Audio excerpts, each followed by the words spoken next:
عدم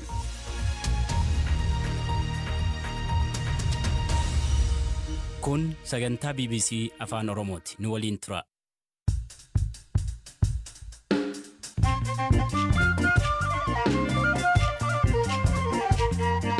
Yooyyaa malee yooyyaa dhaggeeffattoota raadiyoo BBC Afaan Oromoo nu dhiyaadha bakka dhaggeeffachuu jirtan cufaatti sagantaan keenyaam jalqaba.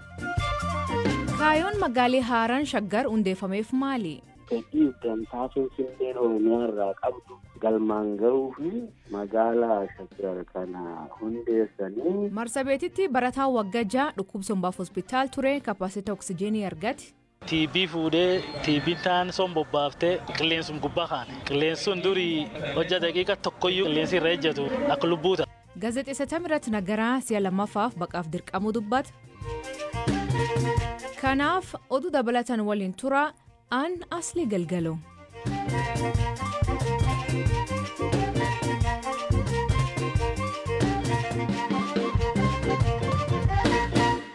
Nuudhiyaada dhaggeeffattoota oduutiin jalqabaanii dhiyeen kana mootummaa naannoo Oromiyaa magaalota godina Adnaanawaa Finfinnee walitti dabaluun magaala Shaggar jechuun hundeeffamuu magaala kanaan ga'uutu mootummaa dabalatee namoota hedduu biraatti mata duree dubbii fi falmii ta'ee jira. Maasta pilaanii marsa lammaffaatu dhufee ka jedhaniitu jira. Kaan ammoo dhuguun faayidaa uummataaf qabaa jedhanii mirkaneessan. Magaalii haaraan hundaa'uun kun maali? Kaayoon isaa maali? Dhuguun maasta pilaanii lammaffaa ka jedhe irratti Galaana Balaa isaniitti. Akkaataa hundeeffama magaalaa Shaggar akka lakkoofsa Itoophiyaa bara 2015tti baheen magaalaa Shaggar jedhamuun bakka tokkotti ka gurmaa'an magaalota aanaalee fi gandoota magaalaa Finfinneetti marsanii jiranidha. Isaanis magaalota Burraayyuu, Koloboo, Sulultaa, Laga Xaafoo, Laga Daadhii, Galaaniif Sabbataa yoo ta'an gandoota aanaalee Walmaraa, Sulultaa, Barraaq, Aqaaqii fi Sabbataa Hawaas irraayi. Bal'inni magaalaa Shaggar hektaara 160,060 fi 892 ta'a. Akkaataa barbaachisummaa isaattis akka dabalu yookaan hir'atus dambii kana keessatti ibsameera. Itti waamamni magaalichaa ammoo mana maree magaalichaa fi pirezidantii naannoo Oromiyaatiif ta'a. Teessoon muummee magaalaa Shaggar magaalaa Finfinnee akka ta'es ibsameera. Dambii hundeeffama magaalichaa kutaa 2 lakkoofsa 10 jalatti gurmaa'insa qaamolee mootummaa bulchiinsa magaalichaa tarraa'een magaalaan Shaggar bulchiinsa magaalaa, kutaa magaalaa fi bulchiinsa aanaa magaalaa qabaatti. Magaalonni naannoo Finfinnee dur of danda'anii bulchiinsa magaalaa jedhaman amma kutaa magaalaa ta'uu jechuudha. Bifa kanaan hojiiwwan gurguddoo magaalonni kunneen dur of danda'anii hojjetaa turan ka hojjetu magaalaa Shaggar ta'a. Kaayyoon hundeeffama magaalaa Shaggar magaalittii ammayyeessuuf, misoomaaf hawwattu taasisuuf akkasumas magaalaa guddoo gala dinagdee siyaasaaf hawaasummaa taate gochuuf akka ta'e kaayyoowwan mootummaan dambii hundeeffama magaalichaa lakkoofsa 233 muraara 2015 keessatti tarreesse keessaayi. Haa ta'u malee adeemsa hundeeffama magaalaa Shaggar irraa misoomsonni caffeellee gaaffii qabaachuu kanneen maqaan isaanii akka hin eeramne gaafatan BBC'tti himaniiru. Dhimma hundeeffama magaalaa Shaggar karoora gaarii ta'uu danda'a. Waan uummata keenya fayyadu ta'uu danda'a. Garuu uummanni na fayyada kan jedhu san parsantii 100 olitti amanuu qaba jechaadha. Shaggar kan uummataati. An uummata naannoo kanaati. An uummata Oromoo naannoo kanaati jechaadha. An uummata Oromiyaa hundaati Shaggar. Shaggar hundeessuu keessatti qooda olaanaa kan qabu uummatni kun mariisifamuu qaba. Tajaajila argachuu qaba. Shaggar irraa argachuu qaba jechaadha. Anaan jedhu akka bakka bu'aa uummataatitti. Kun oduun ta'e nama ganda 10tu eenyu maqaan isaa Sabbata keessa darbeet kibba lixa Shawaa kiiloomeetira 200 irra dhaqee tajaajila akka argatu taasifame irratti murtaa'ee jechaadha. Daareekti caffee keenyatitu labsii kana baastee uummata kanaaf ni fayyada kan jedhu san qabattee dhiyaachuu qabdi jechaadha. Waan caffeen dhiyaate san irratti immoo nu hin fayyada kana fakkaatas kun kana fakkaata kan jedhu san waan jiru san bakka san irratti raawwanne erga walii galamee booda gadi bobba'uu qaba ture jechaadha. Dambiin hundeeffama magaalichaa mirkaneessu miseensota caffeef dhiyaatee akka irratti hin mari'atamnee fi uummatni aanaalee magaalotaaf godinaalee naannoo Finfinnee gaaffii kaasuus himan. Deetaa ministeera nagaa Itoophiyaa fi miseensa caffee Oromiyaa kataan obbo Taayyee Danda'a miseensonni caffee Oromiyaa osoo hin dhagayinii fi caffeen osoo irratti hin mari'atin magaalli Shaggar hundeeffamuun kaayyoo namoota muraasaa fi hanna lafaatiif karoorfamee raawwatamee jechuun fuula miidiyaa hawaasaa isaanii gubbaatti katabaniiru. Rogeeyyiin ilaalcha mootummaa deeggaran ammoo hundeeffamni magaalichaa dentaa siyaasaa fi hawaasummaa naannolee ollaa Finfinnee jiraniif gumaacha olaanaa qabaataa jechuun barreessan. Hoogganaan biiroo bulchiinsaa fi itti fayyadama lafa Oromiyaa duraanii Dr. Milkeessaa Miidhagaa dhimma kana irratti yaada BBC'f kennaniin kaayyoon isaa Finfinnee malee godinaalee ollaa fayyaduu miti jedhu. Shaggar City jedhanii amma magaala Shaggar jedhanii hundeessan kun Addis Ababa meetiroopolitaan riijin pilaanii kana hojiirra oolchuudhaaf akka tolutti rakkoo Finfinneen qabdu hiikuu fi kan danda'u fedhiif dantaa Finfinneen Oromiyaa irraa qabdu galmaan gahuu fi magaala Shaggar kana hundeessanii malee uummata Oromoo uummata Oromiyaa rakkoo qonnaan bulaa fedhii misoomaa fedhii barnootaa godina sana keessatti jiru hiikuuf miti. Dabalataan immoo gaafii guddaan jiru naannoo amma specifically hanga'ee Shaggar jedhame sana already ijaarseeraan alaatiin weerara lafaatiin taphni biraa already qabatamee dhumeera jechuu kanneen. Fedhii fi dantaa Finfinneetu Oromiyaa keessatti kabajamuu dadhabe. Sababa godina addaa jedhamu kanaan magaalonni godina addaa keessa jiran ofiin bushuu rakkoo hedduu haa qabaatan malee asii gadeen karaa nama tokko ajajuun itti ulfaata. Rakkoo Finfinneen godina addaa keessatti qabdu akkamitti hiikna jedhaniitu Addis Ababa meetiroopolitaan riijin pilaan qopheessan. Warra Finfinneetu qopheesse.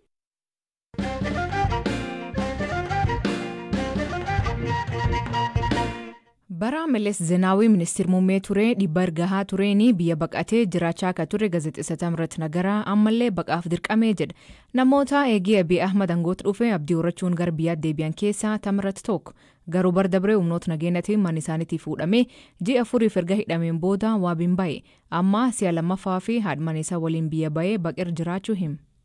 ብዙ ምክንያቶች አሉት አንደኛው እንደተፈታው ለመናገር ያሰብኳቸው ብዙ ነገሮች ነበሩ አኩመን ሂከመን ዱበቹ ወንቲን ፌድ ወንቲ ባየን ቱሬ ገሩ ነሞትኒ አኒ መነይዳት ያርገድ ኢላልቸ ሲያሳን ከን አኒ ወጅን ወሊን ገለ ዋናን ጀደኒ ሰበብኒ ጀልቀባ ወንቲ ነሞትኒ ኩን ጭምሰኒ ነቲመን ወንታ አሲት አርጊቴ ከን መነይዳት ያርጊቴ ኢትዮጵያ ኬስ ኦሶ ጅርቱ አከ ዱበቱ ሐለ ከሚኑ ሲሂን ሀየምኑ ናን ጀደን ማቲ ኮ ዱርሰኒ ጀቹዳ ሂደምቶትኒ ኩኒን ኬሱማ ጃላብዲ ረጋሳ bulchiinsa Abiy Ahmed keessatti dararaa hedduu ka arge warra dararaa isa olaanaa argan keessaa isa tokko natti fakkaata. Dhuunfaanis maatii isaas akkasuma gajjabeessee kan akeekkachiise wanta sitti himnee fi wanta argite Itoophiyaa keessaa osoo hin bahin akka hin dubbanne jedheeti.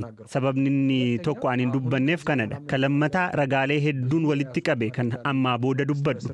Yakka mootummaan Itoophiyaa keessumaa manneenidhaa dukkanaa Oromiyaa Burraayyuu Galaan keessatti raawwatu manneenidhaa naannoo Addis Ababaa lafa jalatti hammeenya raawwataa jiru yeroon itti saaxilu dhiyootti ni dhufa.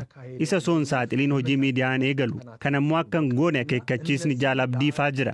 Lammaffaa maatiinis jira. Sadaffaa dhugaa lafa jirudha. Haalli amma Itoophiyaa keessa jiru miidiyaaf kan ta'u miti. Dhugaa dubbachuuf bakka dhugaa san himuu dandeessurra ta'uu qabda. Amma Itoophiyaan biyyatti dhugaa dubbachuu dandeessudha jedhee hin amanu.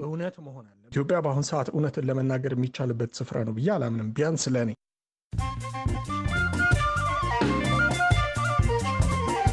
Dhaggeeffattootni oduu gaggabaaboo addunyaa jalqabaanii pireezidantiin US Joe Biden Vladimir Putin waraana Ukraine xumuruu fi fedhii qabaannaan wal argee mari'achuu fi qophii ta'uu hima. Raashiyaan gamisiitiin ammoo biyyootni lixaa naannolee haaraa isaan Ukraine irra fudhatan mirkaneessinaan waliin akka mari'atan ibsu. Bidenii fi pireezidantiin France Macron waraana Raashiyaan geggeessaa jirtu kana dur dhaabbachuu akka itti fufan himan. Embaasiin Ukraine biyyoota Awurooppaa keessa jiran erga ilbineensa argachaa akka jiran ibsan. Mi'a dhiiga fi ilbineensa qabu kunin embaasii isaanii Hangarii, Italii, Netherlands, Poland, Croatia fi Austria jiruutti ergama. Guyyaa lamaan dura xalayaan boombii qabu embaasii isaanii Spain jiruutti ergamuun hojjettoota tokkummeedha. Pireezidantiin Keenyaa William Ruuton komishinoota filannoo biyyattii 4 kan injifannoo isa labsuu didan yeroo fi hojiirra dhaaba. Ruutoni Kooriyaa abbootii seeraan hoogganamu kan namoota kana seera cabsuun namuus dhabuu fi ga'umsa dhabuun qoratu hundeessa. Durtaa mormitoota Raayila Odingaan ejjennoo kan balaaleffate kunin karoora filannoo bar dhufuu hatanii ni jedha.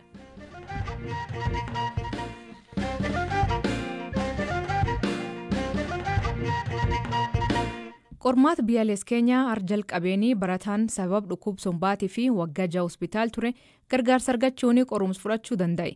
Matachoo dhibaa barataan umrii 17 dhukkubsumbaa Dhukkubii somblamaanuu dhabuun daqiiqa 10 caalaa oksijeenii malee ta'uu hin danda'u ture. Amma oksijeenii inni hin argan kanaan namoota hedduun walitti qabamanii maallaqa walitti qabuun gargaaraa turan. Hoogganaan hospitaal Marsabeetii Liiban Waaqoo namoota kana keessaa tokko. Harda guddoo gammachuu qabna. Maan jennaani nami goonjaa kan kaaram jiru kun kareebu gan jaan waliin jiru har'a gargaarsa guddaa argate akkasiif iyyuu waan karaa maama guyyoon galatoomiidha. Nami kun eegi gan jaa kan waliin jiru TB fuudhee TB taan son bobbaaftee qilleensum gubbaa kaane. Qilleensuun durii hojja daqiiqa tokkoyyuu sitimaan deemee qilleensi irra ejjatu akka lubbuuta. Eegee galata waaqaa inum gooma inum qarqaarra waan dandeenyu gulgoome amma masaaja masaa 8 aga masaa 10 faalee cufa oksijiin malee taa'uu danda'a. Naani nu namni xiqqaa walitti gaddumne akkamiin nama qarqaarrenne iskuulallee rejistireeshin tolchineefi ammallee akka inni danda'u hospitaala ba'ee waan jennaan hospitaalee dhibee akka qaba danda'e dhibillee keessatti fuudhuu danda'anii akka inni qarqaaramee hospitaala ba'u karaa hedduun waan inni sila qilleensuun hin argatu harka qabatanii deemuu danda'anii barbaanne naani reendillee professionals illeen guddoo nu qarqaarte horii kan barbaadde iskuuliin ni durii keessa fayyadamu akka St. Paul illeen guddoo nu qarqaare iskuuliin namni rejistireelleen ka taayidiyaayii kun guddoo nu qarqaare staafii hospitaala illeen zayidii is waliin ejjatee qarqaare amma galata waaqa hojja wanni kan argatee testii fi obbaafate warri isaanii galee warri isaa waliin taa'ee yoo kooleejii illee argate danda'ee deemuu danda'a. Nu akka warra hospitaala hatta akka warra iskuulii inni rejistireellee cufa zayidii guddoo gammachuu qabna. Har'a amma waaqee karaa baneefi deeme namni kun nama diqqaa waan fayyadama malee iyyuu aqliillee guddoo stress argatee guddoo dhibame durii hojjaan itti gad dhufee dubbadheeni onnee kennuufi guyyaa lama akka dansaa bari'ee guyyaa sadeessoo hojjaan achi gad deemaa dhufe hojja qartaa hojjiraatee shukka fuula deeffata injin baadnu ittum deebi fagoo waliin gad dhumne gargaarsi kan baasee anillee gargaarullee ni jira akka hospitaala hojiitii gargaarullee ni jira akkuma hedduu gargaaree armaan geenne. Barsiiftu Fawzee Liiban barataa kana fedhiinii hospitaalatti barsiisaa turte. Qorumsarra eegaleenii akdansaa qophaa'ee jira jetti. Hojii inni egzaam kan waaqii qabatee dabre. Kosaabunu akka maalimoota Marsabeet mixti through principal hen Mr. Dumalichaa akkanaan inni facility schoolallee intummiyaa testiillee makinaa fi so onan amma moktochee mokki haala akdansaa dabre. So nuyi hope isaan qabna inshallah hojjenni dabre Ambessa University leno wanni betta diqum kennanito guddata so wanni anin war Marsabit County dabarsu ama ummaddi nizimaa dabarsu ka wal qarqaaruti waan diqoo qabnu ka wal birejjinuuti diqum kana guddata wanni ar laftiteenni dudduba deebituufi nuyin wal qarqaaruu feen ka wal qarqaaruti diqoo qabdaniin ka wal qarqaaruti guddoo qabdaniin ka wal qarqaaruti ka wal jaalannuuti gos kan hin jedhina diini kan hin jedhina ka wal qarqaaruti.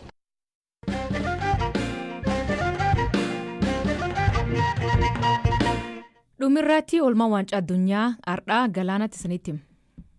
Waancaa addunyaa Kaataariin bakka buutuun Afrikaa biroon Gaanaan ramaddii haa keessaa Uraagaayiin injifatamtee marsaa itti aanutti osoo hin ce'in hafte. Gaanaan tapha kana dura darbuu ishee kan mirkaneeffatte Poorchugaalitti aantee qabxii 3 sadarkaa lammaffaarra turte. Hedduunis Uraagaay ka waancaa addunyaa Afrikaa kibbaan bara 2010 irratti ishee kuffiftee dabarte haaloo baatii jedhamee eegamus haala hin eegamneen ga'umsa gadaanaa waliin injifatamte. Uraagaay gamasheen goolii 2-0 Gaanaa injifattus biyya Poorchugaaliin 2-1 injifatte Kooriyaa kibbaan qabxii qixxee qabaattee gooliin caalamtee marsaa itti aanutti osoo hin ce'in hafte. Kooriyaan kibbaa akka tapha har'aa dura qabxii tokko Uraagaay irraa qooddattee Gaanaan injifatamtee turte. Tapha ishee injifannoon erga xumurtee booda qabxii Uraagaayiif Gaanaa daqiiqotaaf qalbiin rarra'ee eegaa turte. Taphattootni ishees dirree osoo hin bahin xumura tapha Gaanaa eegaa turan. Amma Poorchugaal tokkoffaa Kooriyaan kibbaa lammaffaa ta'uun ka darban yeroo ta'u tapha mo'anii darbuu irratti ramaddii gaa keessaa Biraazil waliin ka tokkoffaaf lammaffaa bahuun darban waliin walitti dhufu. Tapha ramaddii gaa isa dhumaan sa'a tokko booda Kaameruun Biraazil ishee dursitee darbuu mirkaneeffatte morkatti. Carraan darbuu ishee Biraaziliin injifachuu achiis qabxii tapha isa kaanii eeguu gaafata. Dhaggeeffattootni sagantaan har'aa ganumaan waliin turuu keessaniif ulfaadha isaniin jenna.